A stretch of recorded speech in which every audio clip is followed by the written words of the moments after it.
Whoever's watching, hey.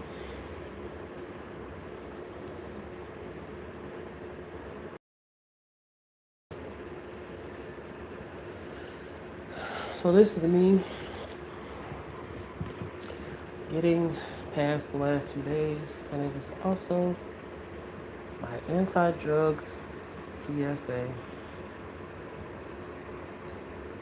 So Veterans Day 2020. Little brother, but he's the oldest brother that I had. His name was Jeff. He had gotten into the more hardcore drugs kind of early in life, like high school. Powder was his preferred drug. And after our great grandma died, who raised us, she was pretty much our mom. She raised me from 6 months old and him from 6 days old, literally. So he took it really hard because he was grandma's baby. And so his drug use escalated. And long story short, November 11th, which is actually my oldest son's birthday, I got a call and they said that my brother had been found deceased in a hotel room. He had actually been with someone at the time, and like the person left to go to the store and came back and he had passed. That's the story that was told anyway. Apparently, the drugs that he got a hold to were laced with fentanyl.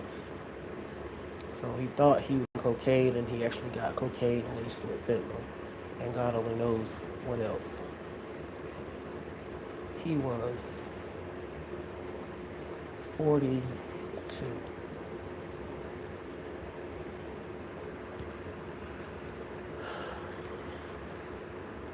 The thing about my brother was he was a really good person until he got bad on drugs. They made him somebody entirely different, unrecognizable. My brother was always popular, always outgoing. People just loved him. He was so charismatic.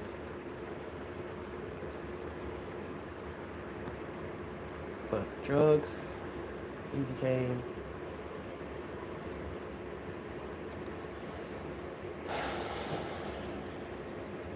violent, reckless. He was in and out of prison the last few years. I don't know, he just became somebody entirely different.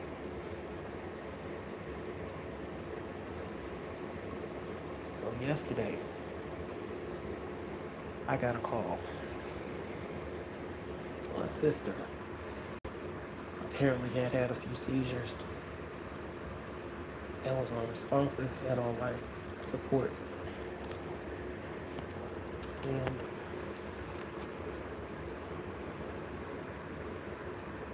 although it has not been confirmed, I believe that there's a possibility that it may be a similar situation.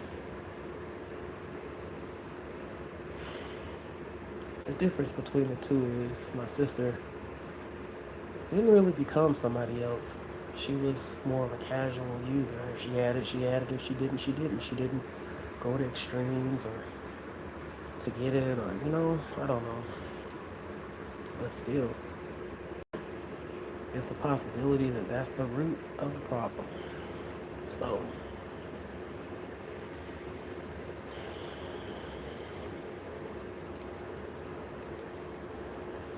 it is so horrible how something can so utterly destroy lives and families and relationships, can completely transform people from who they are and who they were meant to be to whatever they become.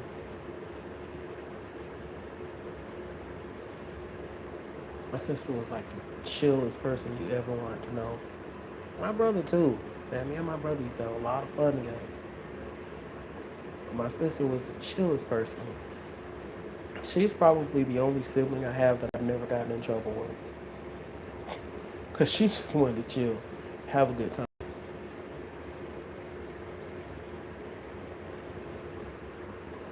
And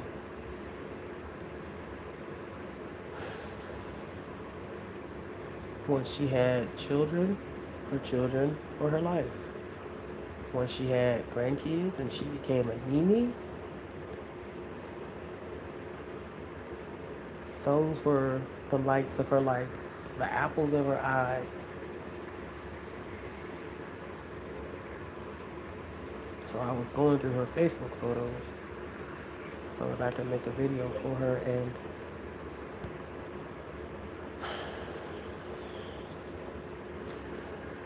I was looking at pictures and I'm like, I realized that some of her very happiest moments from her pictures, and she's got a lot of pictures. My sister is the queen of selfies.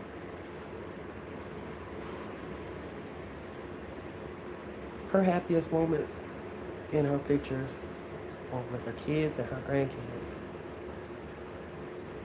The biggest, brightest, most sincere smiles. When people smile from their eyes. It was the same way with my brother. His happiest photos were with his son.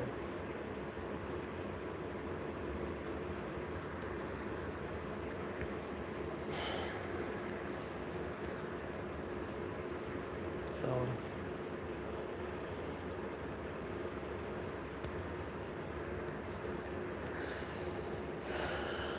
when this whole so-called opioid epidemic became a problem, and it was suddenly, let's get people help, let's get them therapy, let's get them rehab. Good idea. Great idea. Great idea.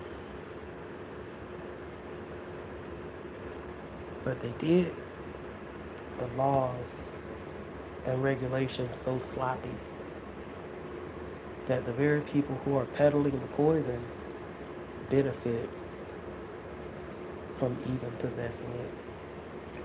I read a story about a guy who got caught on the interstate with well over a kilogram of methamphetamine. He ended up not going to prison, not going to county jail. He was sentenced to rehab and drug court because with over a kilogram of methamphetamine, he told them he was an addict.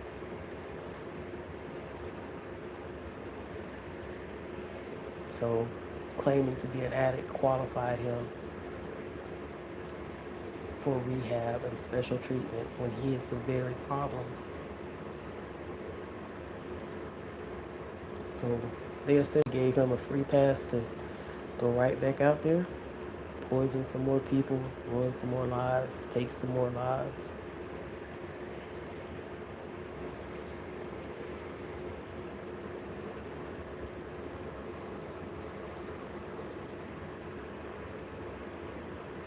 It's really frustrating.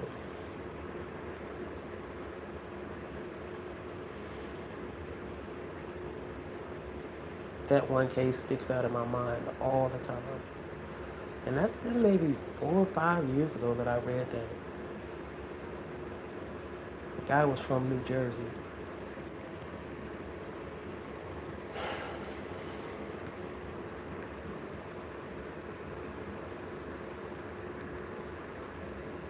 So, if you have a loved one who has a problem, don't give up on them. Don't throw them to the wolves.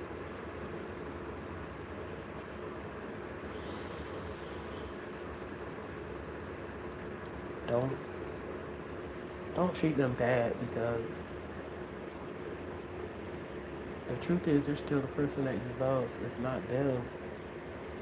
It's the addiction. Never give up. Keep trying, keep trying, keep trying, keep pushing. But most importantly, keep praying for them, man. Keep tabs on them so you know what's going on.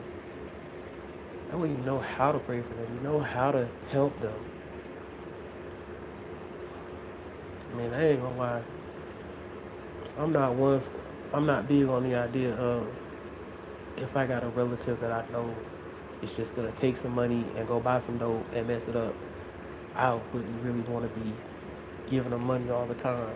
But at the same time, if I know that relative, if they can't easily get some money, they're gonna go out and do something stupid and possibly get hurt or killed, trying to get $10 or $20, and just give it to them.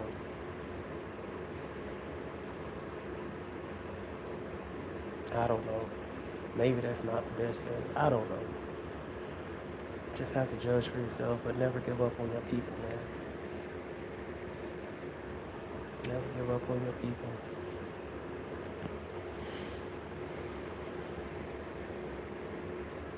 And like, don't really, it's really not them, you know? When they get to doing crazy stuff that's out of the norm for them, or being belligerent, or whatever, you know how it is, how addicts can act. It's not them. I mean, you may not be able to be around them or have the type of relationship with them that you've had before, but you can still keep in touch. You can still keep tabs. You can still love them. You know, you can still let them know that you love them. Even if you're not going to support whatever they're doing, you can still talk to them decent. Still speak to them like they're a person and not like they're some kind of, because the monster is the drug.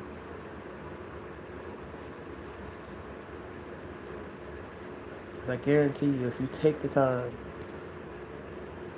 to observe them when they're not high, you'll realize that, hey, this is the same person that whatever I grew up with, I met in high school or whatever.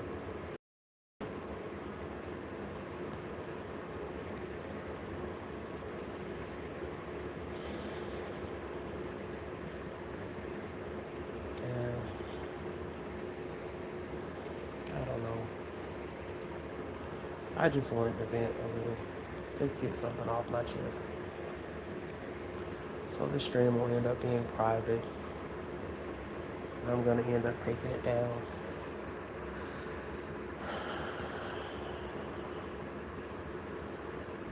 Sometimes you just have to rant a little, you know, so you can keep pushing. So you can get your focus back.